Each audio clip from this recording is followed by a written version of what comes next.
Welcome to this Vyakyan. I am absolutely thrilled to have you here today. In this explainer, we're diving into something truly fascinating, how deeply rooted ancient spiritual texts map perfectly onto our very modern psychological struggles. We're going to unpack the Mihandipur Balaji's Chalisa, and let me tell you, the ancient wisdom it holds for battling both internal ego and external negativity is just mind-blowing. We're talking about a journey from the battlefield of your own mind all the way to the realm of cosmic spiritual warfare. So let's get into it. But hey, before we look up to the cosmos, let's start with a very grounded, very human question. Think about this. What happens when our own ego isolates us? You know, in our crazy fast-paced world, it's literally so easy to just build walls around ourselves. We get driven by pride, by status, or just this endless pursuit of more. And what happens? It creates this quiet kind of suffering, a profound disconnection from the people around us, and honestly from ourselves. It's an internal delusion, and it really sets the stage for a lot of the pain we experience in life. Okay, let's dive into this. The source material here gives us a physical card explicitly labeled as your inner guide. It serves as a really profound touchstone for those exact moments when life just feels completely unclear. It's a tangible reminder that when you're looking for answers to your deepest anxieties or trying to figure out why you feel so disconnected, the absolute best place to start is with an honest internal audit. Section 1. Facing our inner demons. You see, before we can ever look outward for divine intervention, we absolutely have to look inward. We've got to identify the spiritual poison that's keeping us stuck. The ancient Sanskrit text tells us, "I am the Lord, I am powerful, I am rich, who is like me? Thus they are deluded."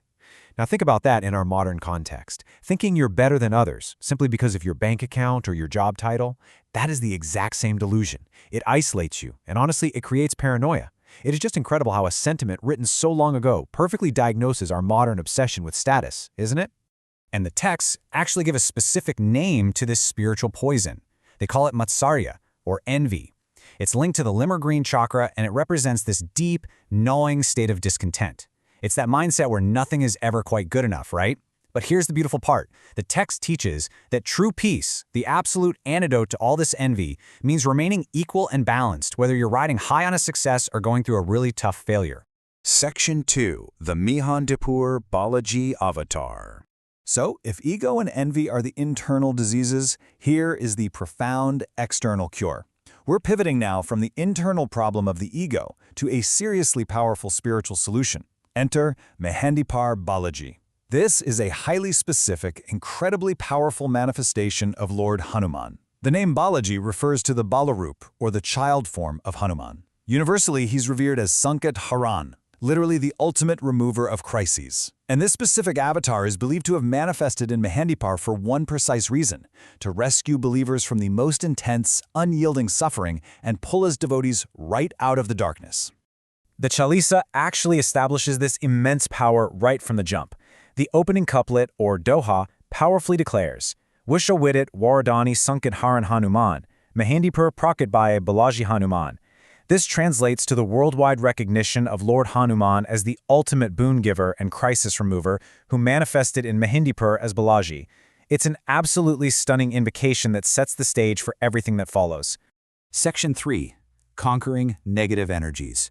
Now, what's really interesting about this next part is that we're shifting gears into the dynamic, highly active battle phase of this explainer. The Mihandipur Balaji Chalisa isn't just some peaceful, quiet meditation. Oh no, it is an active description of spiritual warfare against very real, dark forces. And the specificity here is just fascinating. On the side of light, you have divine protectors like Mihandipur Balaji, the mighty Pratraj Bhairav, and Kotwal Captain Hanuman. And facing off against them, the text explicitly lists the forces of darkness, entities like Dakini and Shakini, Mashan and Chudail, and various forms of ghosts and spirits like Bhut, Bhutni, and Jindani. The text gets incredibly vivid about what happens when these forces actually clash in the divine court. It says that evil spirits and negative energies literally flee in absolute fear. Even the Sainie Pope, these are shamans or practitioners of the dark arts, become completely terrified in this space. And any Chuki Bandhan, which means those dark, evil bindings placed upon a person, they are instantly cut, gone. It paints this picture of a total energetic clearing, just completely driving away the darkness, while the divine messengers rejoice in what's known as the true court. Section 4. The Rituals of Protection. Okay, so How do you actually access this spiritual armor? Well, it requires structured, humble, and deeply intentional discipline. The sources lay out a very clear 5-step path for us. Step 1, you bathe to physically purify yourself before beginning. Step 2, choose a Tuesday or Saturday for maximum benefit, though you can recite it any day. Step 3, worship Lord Balaji right at home with absolute, unwavering faith. Step 4 is the actual recitation of the Chalisa itself. And finally, Step 5 is performing the concluding arti, which is a beautiful ritual of light. It's a very grounding, step-by-step process. Now, there are a few essential rules you've got to follow to ensure the ritual really works.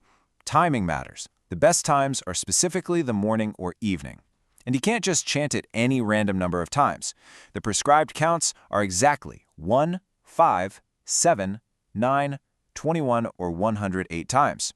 If you're doing offerings, the tradition calls for sweets like laddu, shurma, mishri, and mawa.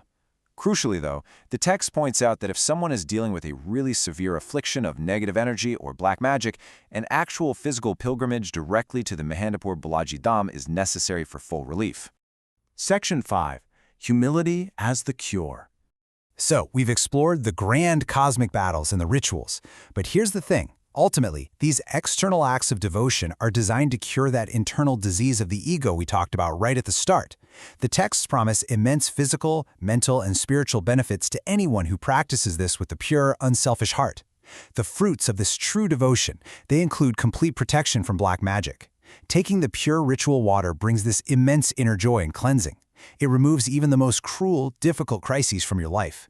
And ultimately, it grants wealth and success, known as Riddhi Siddhi, while lighting up the true path of Dharma and truth.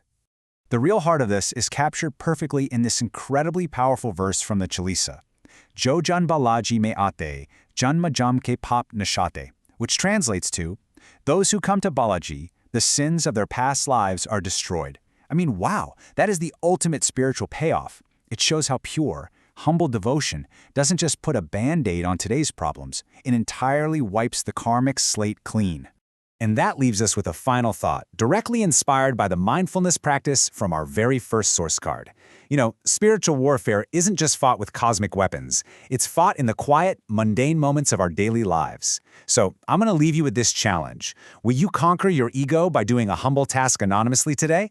No praise, no status updates, just pure service. Thank you so much for joining me on this Vyachyan. Until next time, keep learning and keep seeking clarity.